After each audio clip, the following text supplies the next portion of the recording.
bisa langsung menghafalkannya ini aja. Kita kan untuk wawancara saja, untuk masa fokus. Jadi mulai dari keluhan kalau dia sakit kepalanya, kemudian ada kurang kesadaran atau tidak, sampai ke ini ya, pernah pengobatan atau tidak. Saya next aja, lanjut ke pemeriksaan fisik. Di pemeriksaan fisik yang harus kita cek pertama kali adalah penampilan umumnya. Jadi kita lihat seperti ini, misalkan pasiennya datang, yang kita lihat penampilan umumnya berarti adalah apakah misalkan sini ada rero nggak, jadi agak menceng sebelah, misalnya pada pasien stroke kan. Kemudian atau pada pasien dengan cerebral palsy, yang satu bisa kedip, satunya lagi nggak, kan ada beberapa kondisi pasien seperti itu. Kemudian ada pasien yang nggak kelihatan sih dianya nggak begitu rero, tapi kelihatan sering ngeces, ngiler. Nah itu berarti kemungkinan ada masalah di bibirnya juga, atau sering keluar air matanya bagian salah satu mata, jadi bukan dua matanya. Tuh, ya kita lihat penampilan umumnya. Kemudian berikutnya kita ukur CTV sama ukur apa? GCS. Berapa normal GCS? 15 berarti terdiri dari apa dan apa? A berapa? 4. A berapa? 4. A 5. 4. 4. Kemudian motorik berapa? 5. Motorik 6. Motorik. Verbal 5. Jadi biar enak, teman-teman enak ngapalinya, tingkatannya 4, 5, 6 EVM. E4, V5, M6. Saya mulai dari E dulu. E4 tadi normalnya ya? 4 tuh gimana sih? Bisa menatap kita apa sih ini? Menatap gimana kayak gini? Gimana? E4 tuh gimana? Tatap-tatapan. Ada pasien, ini teman-teman perawat UGD nih, pasien di sini. Dikatakan 4 kalau gimana pasien? Sadarnya gimana? Kan kita menghitung membuka matanya gimana? Bisa melihat kita. ketika dipanggil melihat. Dipanggil melihat, itu 4. Merespon. Jadi begitu kita datang, dianya langsung ke kita, berarti nilainya 4. Atau pada saat kita datang, dianya lagi ngobrol-ngobrol nih sama siapa keluarganya, oh berarti E-nya berarti 4 ya. Itu 4. Kalau 3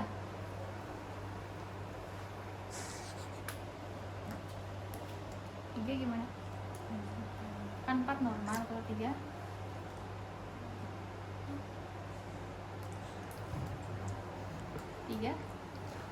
pada saat kita datang, dianya gimana? Cuek. Kayak siapa?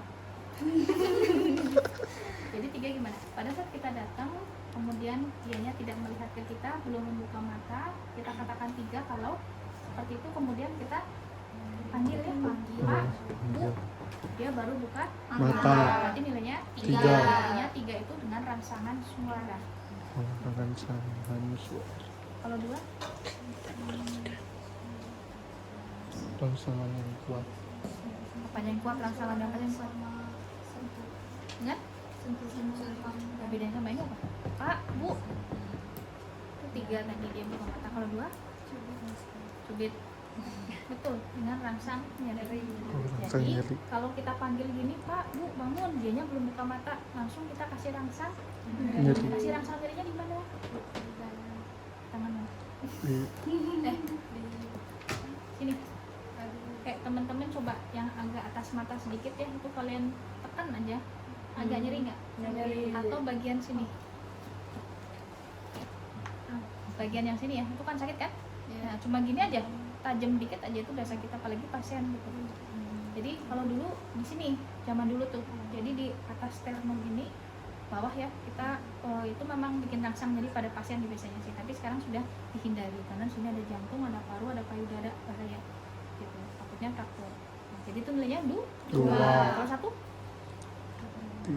Tidak berespon. Sudah saya kasih rangsang nyeri gini, dia nggak buka mata, berarti nilainya 1. Ya sekarang pasien datang, sudah di sini, kemudian dia belum buka mata. Yang langsung saya lakukan apa?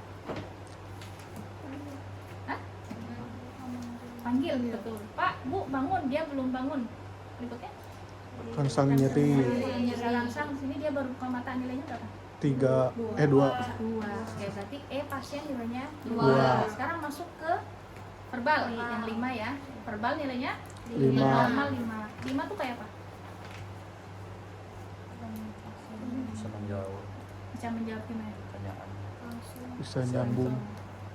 Nyambung. Nyambung.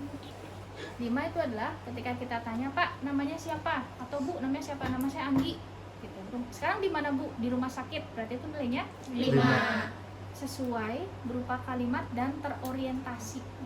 Jadi kita tanya sekarang di mana, dia ngerti. Sekarang siang, pagi atau malam, dia ngerti. Namanya dia ngerti, berarti itu terorientasi. Itu nilainya 5. Kalau 4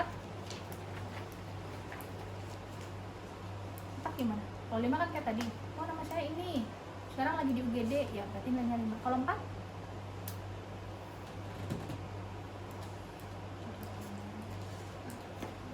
4 diapain 4?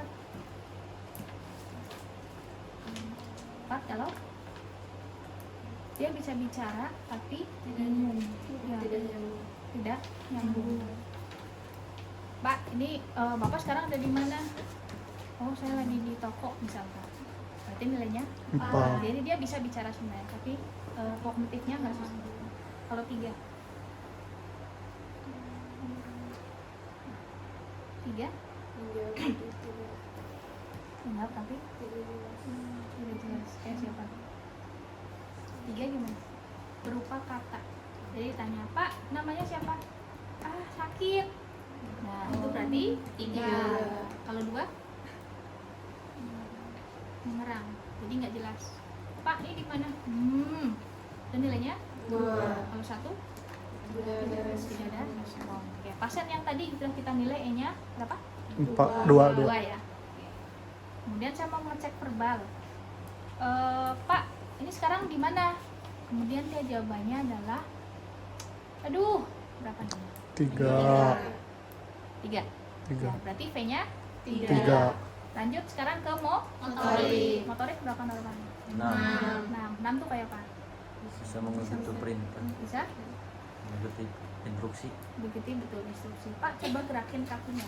Atau ketika kakinya lumpuh, misalkan kita boleh, Pak coba gerakin bagian tubuh Bapak yang bisa digerakkan mana? Tangan, misalkan dia gini. Itu nilainya berarti 6. karena sesuai instruksi kita. Kalau 5? 5? 5 gimana?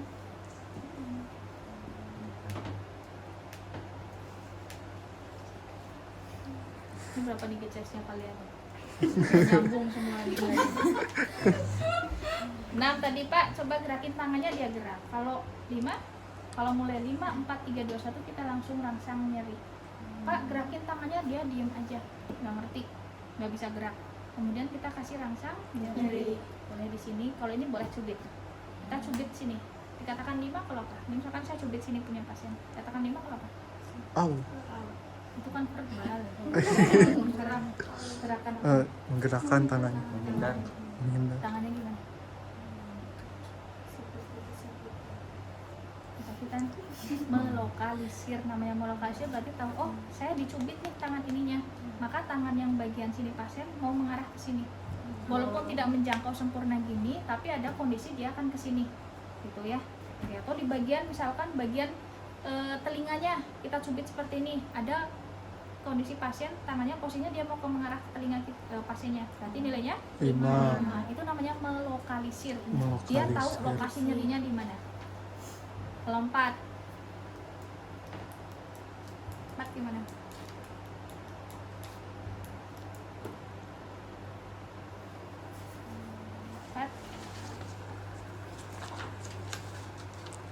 4, ayo.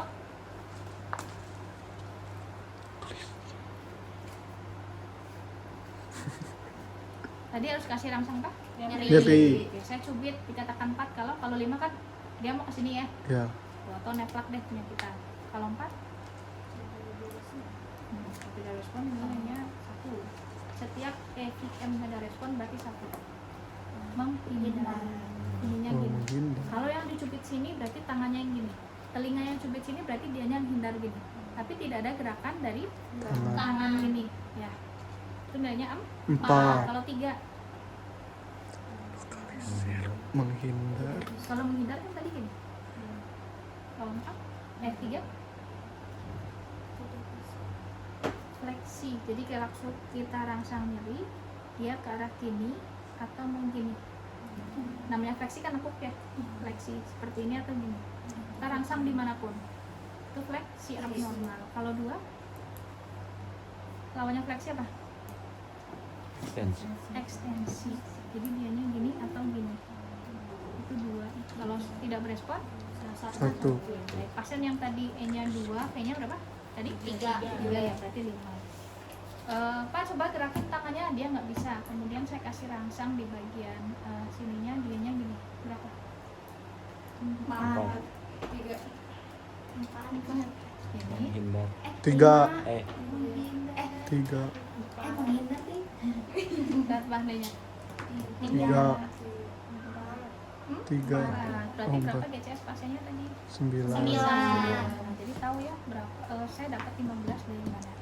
Ya. Lokalisir, Itu yang harus kita menghindar. lakukan nanti pengkajian. Nanti pada ujian teman-teman udah harus hafal GCS.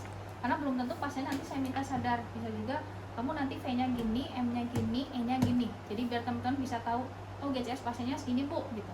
Ya. Lanjut ke fungsi cerebral. Fungsi cerebral berarti kita lihat mulai tadi. Sebenarnya hampir sama pada saat kita mengkaji perilaku pas awal ya. Ekspresinya dilihat, mukanya tadi, kemudian cara jalan pasiennya apakah dia terseret enggak. Kalau terseret kemungkinan dia stroke misalkan. Lanjut ke lokus kontrol, sama kita kaji orientasi tadi. Pak sekarang ada di mana? Status mental kognitif tuh nomor 47 sampai 52. Kita bisa mengkaji kemampuan minat. Pak sekarang presidennya siapa, ingat enggak? Jadi jangan kasih pertanyaan yang susah ya. Kalau kemampuan berhitung, bahasa, komunikasi, buat kita mungkin bisa 1 tambah 1 berapa kita ngerti, tapi buat mereka belum tentu. Oke, coba Pak sekarang kita berhitung. Boleh dengan duit yang familiar di masyarakat. Pak kalau 100.000 tambah 100.000 berapa? Nah, kelihatan. Lanjut ke fungsi cerebellum. Siapa yang jadi pasien? Tadi. Aduh. Stop dulu. Tes fungsi cerebellum. Tes fungsi Paus. cerebellum yang pertama adalah tes Pausnya gimana? hidup telunjuk. Paus gimana? Paus. Sama tes rombok. Paus gimana? Ya, hampir sama ya. Kita yang ke tes rombok dulu. Selagi pasiennya masih berdiri silakan di sini. Oke, tes rombok ya. Tes Tes rombok rombok. adalah minta pasiennya berdiri, Pak, berdiri tegak, lihat ke depan, kemudian Bapak merem. Kita lihat selama 10 detik, 10 detik, 10 detik. apakah pasiennya seperti ini. Goyang ya. Cukup. Kayak muskuro Itu ya? adalah tes rombok. Sekarang tes telunjuk hidung. Sambil duduk boleh, sambil berdiri boleh. Kagum pasien lagi berdiri. Oke, jadi pakai telunjuknya kita, Pak perawat. Pak, sekarang pegang telunjuk saya ke hidung Bapak. Normal ya. Kalau pada pasien GBS nggak bisa. GBS dia buat kesini aja dia bisa kesini. Buat ke hidungnya dia bisa kesini. Karena koordinasi pada pasien GBS itu dia kan gangguan muskulus sama saraf. Nah itu dia nggak akan bisa. Paham ya? Jadi tes tes rombok tadi minta merem. Kita lihat goyang enggak. Tes telunjuk hidung seperti ini. Silakan duduk. Lihat itu. Pakai selimut ya. Ini coba.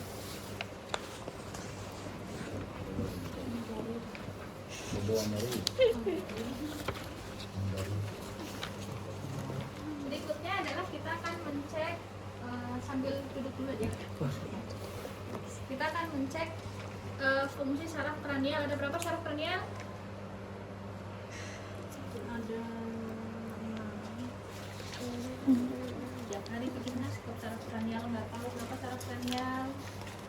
12. Ya, ada 12. Harus hafal.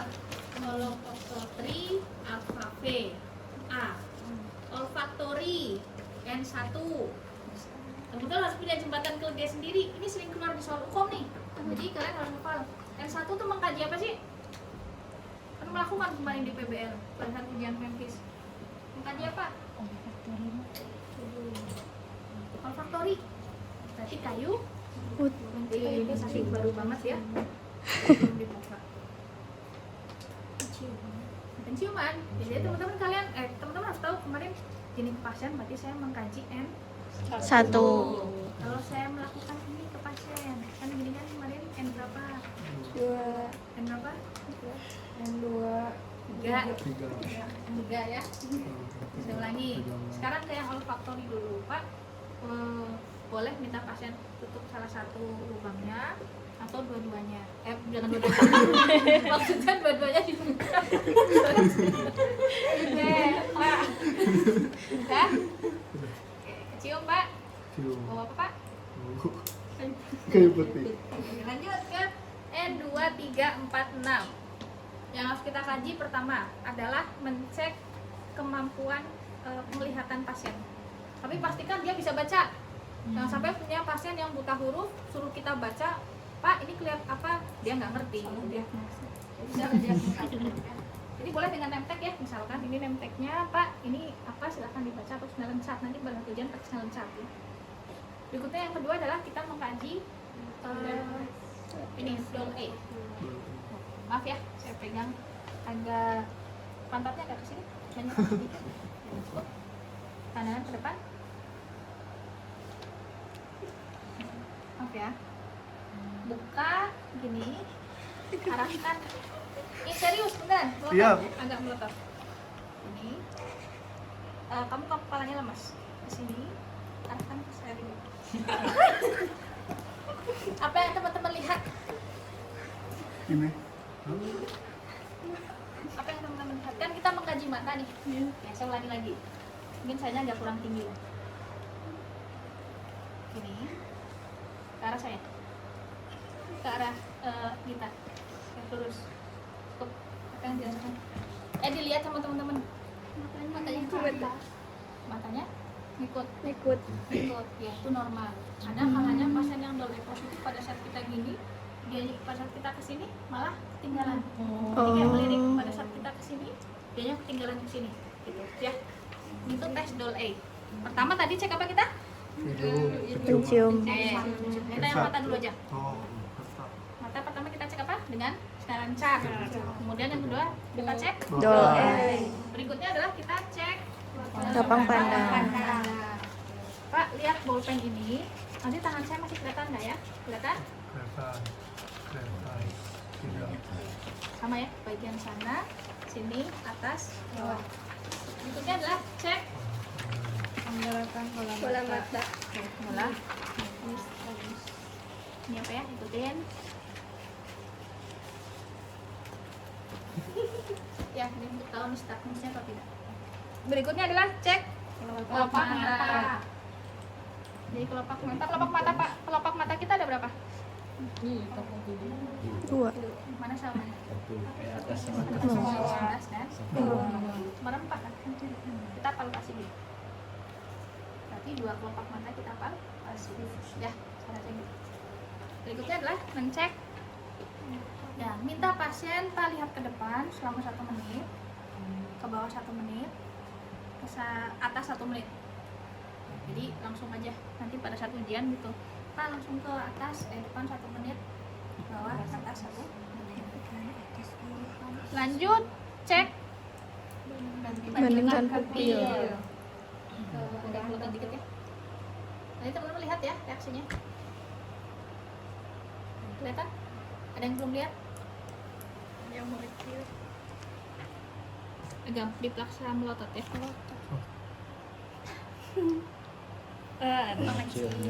Lihat ya. Oke. Baik, itu bandingkan kanan dan kiri. Berikutnya adalah cek buta warna. buta warna. Buta warna nggak dari sini. Cek apa? Itu langsung aja. Tadi langsung aja. Tes buta warna. Coba ikuti. Pakai jari. Oh, ikuti yang ini ya, Bu. Iya. Kan bisa nulis dengan boleh nanya. Berikutnya adalah cek. Pemeriksaan. Itu nggak usah, tidak usah. Itu nggak usah. Ya, jadi yang mata itu ya. Coret aja. Jadi yang mata itu adalah menceknya tadi. Yang nomor terakhir 68 ya. 68 tuh nggak usah. Udah, yang mata itu lanjut kita ke trigeminus. Trigeminus yang kita lakukan adalah mencek refleks kornea. Ya, bisa kita pakai tisu boleh, pakai yang lainnya juga boleh. Misalnya yang tajam ya. Sama kita minta pasien untuk saya pegang gini. Trigeminus ya? Bukan facial kan ya? Ini buka mulutnya. Sekarang kernyitkan. Gimana? Gini, Hmm. nyengir. Oh, Menggertakkan gigi ya. Ulangi buka mulut, gertakkan. Dirasakan. Apakah ada gerakan atau tidak? Lanjut ke trigeminus ya, ke fasial. Fasial yang dilakukan adalah terserah teman-teman boleh minta pasien untuk tersenyum, silahkan tersenyum. Jadi untuk melihat kanan kiri apakah sama enggak? Karena pada pasien stroke kan ya. Atau minta Pak angkat alisnya dua-duanya harus sama. Atau minta pasiennya Pak coba seperti bersiul. Tuh, biasa. bersiul. Oh. Ya, karena pada pasien stroke balik lagi kalau satunya dia nggak bisa, maka pasti tidak akan membentuk seperti ini. Jadi silakan mau bersiul boleh, tertawa tersenyum boleh, atau mengangkat alisnya. Berikutnya tes nervus facial berikutnya adalah minta dengan cek memberi rasa. Pasti besok harus ada gula ya, gula aja ya. Jadi jangan nggak usah yang macam-macam. Gula kita rasakan ke pasien. Wah, ya dendam itu. Lanjut ke akustik ya. Di akustik. Akustik yang pertama adalah tes berbisik. Bisik dia ada berapa meter tuh kalau berbisik tuh? 1 meter. Di sini kemudian kita sambil berbisik. Minta pasien ulangi, Pak. Tadi saya udah bicara, Bapak dengar nggak? Tapi pastikan kita sudah bicara ya. Kita belum bicara nggak dengar gitu. Tes berbisik. Yang kedua tes detik jam. Pastikan teman-teman ada detik jam. Di sini ada nggak? Mati tapi mati nggak sih? Tak anak buka. Oh enggak. Buka anak. Buka anak. Kedengeran nggak Pak? Kedengeran. Kedengeran. Oh, itu tes detik jam. Dia buka. Berikutnya adalah tes garpu tala. Ya, cara pegang garpu tala tuh gini. Jangan menyentuh bagian U-nya, ya. Karena kalau pada saat sudah kita kita ginikan, kita pegang U-nya, getarannya nanti ke tangannya kita. Pasien nggak akan dengar. Ntar kita salah diagnosis lagi, ya. Yang pertama tes Weber ya. Ada suara ning Ada di mana? Telinga kanan kiri sama atau lebih jelas di mana? di kiri. Lebih jelas di mana? Kiri berarti sini. Kiri sini. Ini. Oke, saya ulangi ya.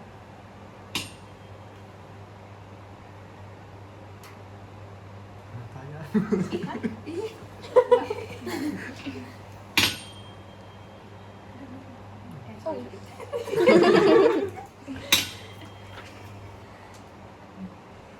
Lebih ini Bu, yang kiri lebih Oke, berarti kenceng pegang ya. banget. Satu lebih yang kiri, tes Weber positif ke yang Kiri. kiri. Sekarang tes Rine. Ada suara?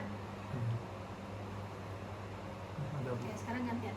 Yang dipukul lagi, dipukul lagi. Pokoknya tadi. Kalau mukulnya ke tempat yang bersih atau ini ke tempat yang bersih? Ada suara? Nah, ada Bu. Ada Bu. Ya, lebih jelas mana? Yang tulang. Nah, tulang yang jendol. Nanti teman-teman pegang sendiri kan ada jendol masing-masing ya. Pegangnya di situ.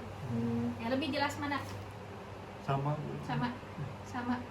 Pada saat itu sama. Tapi pada saat positif, pada Weber dia positif yang kiri. Kemungkinan sini mungkin ada masalah pernah misalkan belum dibersihkan atau dia ada infeksi atau pernah Jangkau. tadi udah digasih telinga Kepentong Bu. udah digasih telinga yang baik. Terima kasih. Saya lanjut ke jadi di akustik tadi ya, tes fisik, tes detik, tes Weber. Selanjutnya adalah ke refleks. Oh, itu untuk pasien tidak sadar. Jadi kalau melihat pasien tidak sadar tadi dengan DCS misalkan 3, dianya koma, untuk tahu apakah dia mati batang otak atau tidak, kita teteskan air dingin, jadi kayak air es ke dalam telinga pasien. Normalnya dia akan membuka mata.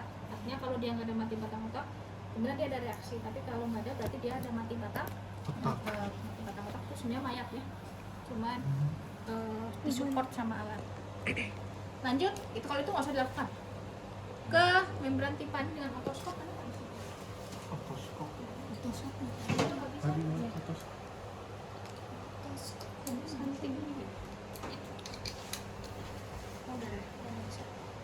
Udah. Tapi nggak ada lampu ini.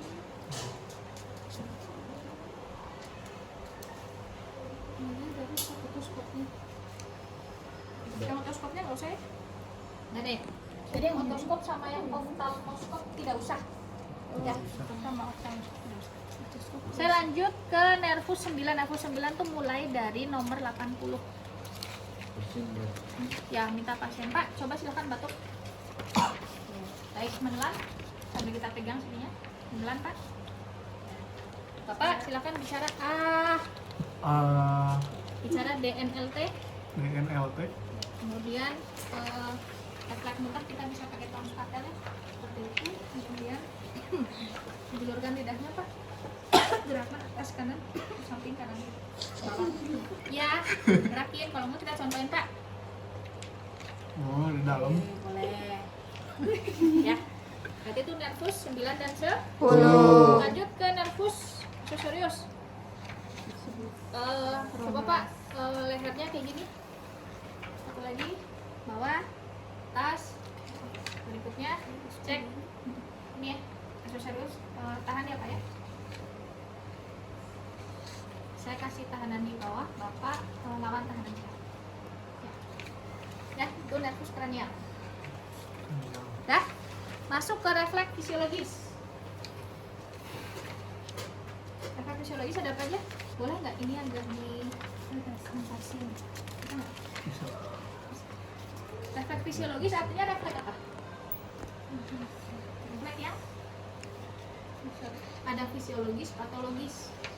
Refleks simetris. Ada fisiologis, patologis. Fisiologis itu apa? Yang ada pada orang normal. Jadi refleks ini nanti yang kita ada 4 refleks ya, itu ada di kita semua karena kita sehat. Kalau patologis berarti hanya ada di orang yang sakit. Nggak boleh ada di kita, gitu. Kalau nanti ketahuan misalkan, aku nih bisa berefleks, kita curiga, berarti dia ada apa nih? Gitu. Yang pertama refleks fisiologis bisa di mana? Bisa. Oke, bentar dulu, biar enak. Jadi, kalau refleks bicep minta lemes ya, lemes. Kemudian kita ekstensikan pasiennya gini, agak apa ya? Jadi jangan nekuk gini, tapi agak, nah gitu. Kita cari betul-betul.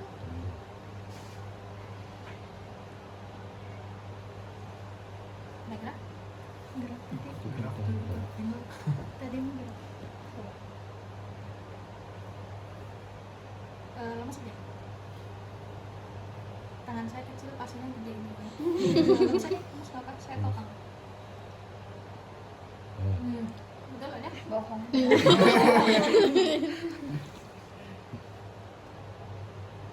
Lemes ya? Nah, itu namanya bicep positif. Jadi gitu. Bisa ada yang seperti ini tadi, atau hanya gerak bagian ini sama ini. Itu bicep. Sekarang tricep. Lemes aja ya, saya pegang. Bentar. Untuk tricep positif. Jadi ya kayak gini. Ya. Sekarang Patella. ke arah saya, ibu ke arah saya. Nah, kalau patella, kaki pasien nggak boleh sampai menyentuh ke lantai, gitu. Terus kemudian bagian lututnya ini dia harus betul-betul gantung, jadi jangan terlalu mundur. Kemudian di sini pasiennya harus apa namanya? Bukan pasrah, lemes ya. Jadi pasrah.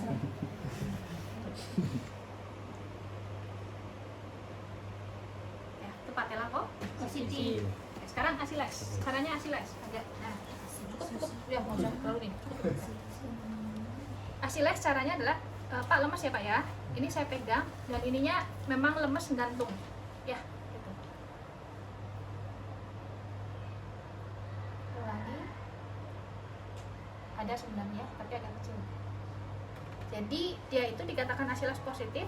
Teman-teman, ini kaki pasien. Kita topang sini, tapi jangan menopang terlalu seperti ini. Gitu. Yang penting dia itu sentuhkan ke tangannya kita, kemudian kita pukulkan di bagian asiles itu yang sini ya. Kelihatan? Kalau nggak kelihatan lihat dari kolong. Dari kolong. Nah, ini asiles. Oh, ada ya di sini. Yang bisa merasakan kita dia gerakannya agak set gitu. Coba yang satu lagi. Yang segini aja kaki sih dari membantu. Lemas ya, lemas. Saya pegang ini. Ya, gede. Kelihatan ya. Pernah jatuh di sini? Ya, Bu. Lupa. Oke, baik ya. Bicep, tricep, patella, asis. Lanjut ke refleks fisio. Patologisnya saya mau ya. Refleks patologis yang pertama Hoffman Troner. Pegang tangan pasien boleh seperti ini, boleh lemas ya Pak ya. Hoffman yaitu kita sentil bagian tapi lemas, jarinya lemas. Sentil jari tengah pasien gini. Ini dia negatif. Kalau positif pada saat kita sentil gini, ibu jari sama apa? Telunjuk gini. Yang positif coba ya, coba ya. Yang positif coba. Oh. Saya ulangi. Belum. Saya udah mulai deh. Ini kalau kelihatan dibuat-buat ya. Ya, jadi begitu saya tek dianya ini, itu positif, itu Hoffman. Kalau Troner masih sama, pegang seperti ini, kita sentuh bagian ininya. Boleh sentuh dengan ini kayak gini, itu gini juga. Normalnya kan kalau kita mau kita sentil gini atau kita sentuh kan nggak bereaksi. Nah kalau pada pasien dengan kondisi persyarafan, mungkin dia ada masalah nih karena di sini kan menjadi satu ya. Iya. Gitu. Nah itu paling kuat antara sini, ini dan ini. Karena Hoffman gini, kalau toner kita sentuh aja. Oh iya. Ya. Positif kalau apa? Kalau nyatu. Berikutnya adalah Babinski, silakan tiduran. Babinski positif pada pasien stroke, positif pada bayi. Jadi kalau bayi normal pun dia positif. Babinski. Yang kita cek adalah yang kita ini huruf L ya. Dari sana kalau nggak kelihatan. Ini, jadi kita agak tekan, ikutin kaki pasien.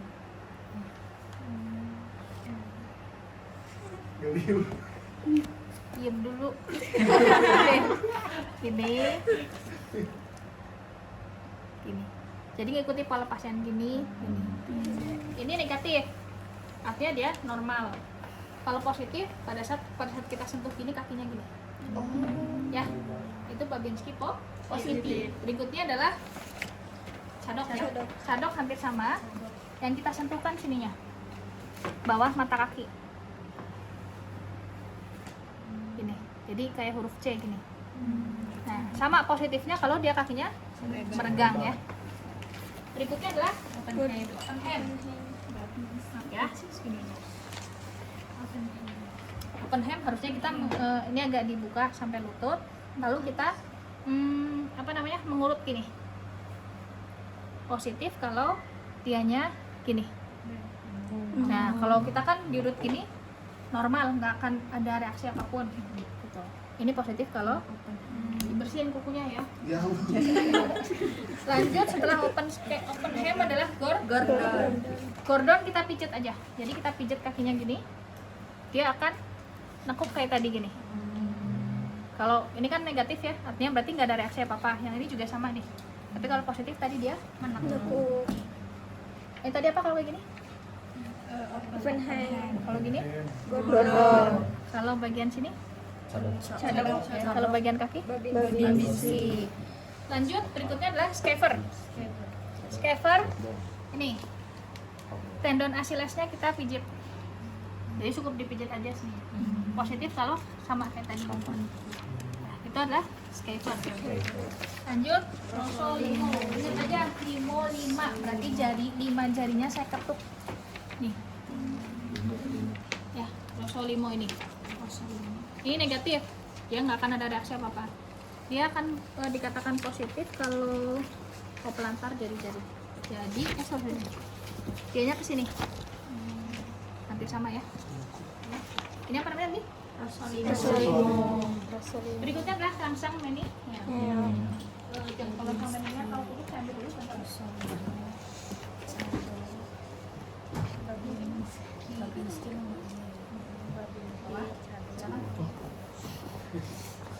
Pertama adalah kaku kuduk. Kuduk di mana kuduk? Di Ini ya. Bulu kuduk. Kalau kaku kuduk berarti kuduknya kaku. Betul. Cara ceknya gimana? Ini biasanya terjadi rangsang meningal itu terjadi pada pasien dengan stroke, meningitis, perdarahan ya. Oke. Kaku kuduk kita minta pasien, Pak, coba Bapak sentuhkan dagunya ini ke dadanya Bapak sendiri. Cukup, ini normal. Jadi dia bisa gini lanjut ke bawah, ke belakang sendiri. Tapi kalau katakan kaku, dia nggak bisa sampai menyentuh ke sini. Jadi dia baru sampai setengahnya udah berhenti, terus kita langsung pegang. Coba, belum sampai ke setengah ya. Oke, cukup. Kita pegang sininya ternyata kaku. Berarti kaku kuduk kok Positif. Berikutnya adalah masih sama Grudinsky, belum pakai batan ya. Grudinsky 1. Grudinsky 1 yang perlu kita cek adalah kalau kaku kuduk biarkan dia fleksi pasif.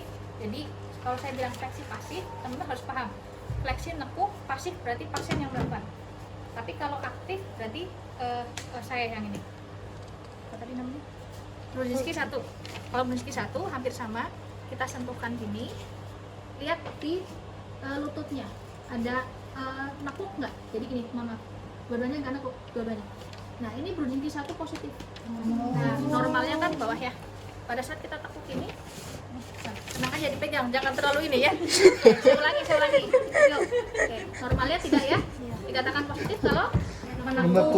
Cukup. Grudinsky 1. Berikutnya adalah kernik. Tanda kernik. Lemes ya? Tanda kernik. Kita buat lemes. Ininya lemes, tenang aja. Oke. Buat 90 derajat gini, kemudian kita ataskan. Nah, di sini ada kaku nggak? Gitu. Jadi pada saat kita lemes aja, saya pegang seperti ini, lemes. Kemudian saya atasin, kan nggak kaku nih. Nah, dikatakan kalau kernik positif pada saat seperti ini, misalkan sampai sini nggak bisa kita angkat lagi nih, harusnya kan bisa gini kan? Nah, itu namanya kernik positif. Sekarang Grudinsky 2. Grudinsky 2 sama kita angkat gini, yang satunya ikut nih nekuk. Nah, turun ulangi. Ini yang negatif dulu. Yang dilihat sini nggak gerak ya. Sekarang kalau yang positif, nah itu berarti Grudinsky 2 positif. Paham? Lanjut ke silakan pakai bandang. Tes falsafah. Sambil duduk aja Pak. Tes falsafah caranya adalah dengan minta pasiennya tahan napas ya Pak ya. Kemudian Bapak seperti mengejan pada saat nahan, kemudian ya benar. Jadi kayak teman-teman kalau di toilet sembelit nih misalkan, kan mengejan ya, itu ada rasa penuh di kepala nggak? Iya. Itu rasanya kepala tuh kayak penuh banget. Itu berarti terjadi peningkatan TIK. Itu yang dirasakan sama pasien kalau tes falsafahnya positif. Gitu. Pak, coba tahan napas, kemudian langsung mengedan. Nah, cukup. Tanyakan apakah Pak ada nyeri nggak selama waktu Bapak tahan napas mengedan? Nyeri dari leher sampai ke lengan. Itu tes falsafah. Yang kedua tes Nafsiger hampir sama. Bedanya adalah Pak agak menengadah sedikit. Ini. Nah, oke, cukup. Temukan vena jugularis di sini. Jadi yang ada detik detaknya. Kemudian blok vena jugularis. Jadi kita kayak mencekek ya. Tapi jangan sampai ke yang bagian pernafasan. Blok. Ada rasa penuh di kepala nggak? Atau kayak rasa ini kedip aja kalau ada? Tidak, Bu. Kedip. Saya ulangi.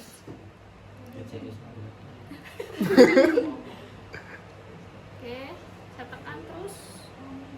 Nah, pada saat seperti itu minta pasiennya mengedan Pak.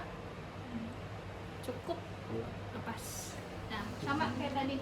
Pada saat dianya mengedan, kalau kita blok vena jugularisnya, ininya ada nyeri atau Tidak. Apa namanya tadi? Tes apa namanya? Nafsiger. Lanjut, berikutnya adalah fase tidur. Tes lasik sama seperti di muskulo ya. Ini muskulo juga ada. Tes lasik caranya adalah tekan tumitnya gini, Lalu kita tarik ke atas. Pak, ada nyeri nggak dari sini atau bagian sini ada nyeri nggak? Enggak. Nggak, itu normal. Kalau lasik positif pada saat kita tekan ke atas ini ada Nyeri. Berikutnya adalah tes O'Connell. Tes O'Connell caranya adalah hampir sama. Kemudian kita jari tangan kita yang satunya kita tekan si lutut kaki satu pasiennya. Gini, Pak, ada nyeri nggak bagian sini atau sini? Enggak. Kalau lasik kan kita cuma pegang gini aja ya. Tapi kalau O'Connell ditekan sini, kita tarik. Ya. Berikutnya adalah tes Patrick ya. Lemes Patrick. Teman-temannya ini ya. Ada nyeri? Tidak. Atau enak ya? Kalau pada pasien dengan radikulopati tes Patrick dia akan positif. Main sempat dapat nggak radikulopati pas PBL? Enggak. Jadi Patrick tuh kita menyentuhkan tumitnya ke bagian paha boleh, lutut boleh, petis boleh. Lalu kita seperti ini. Tanyakan ada nyeri nggak di bagian area tulang belakang sampai kaki. Kalau kontra lemas aja, lemas. Sakit nggak? Tidak. Nggak, enak kan? Ya. Patrick kontra. Selesai, paham? Ya, silahkan. Yuk, silahkan dibagi. Ada yang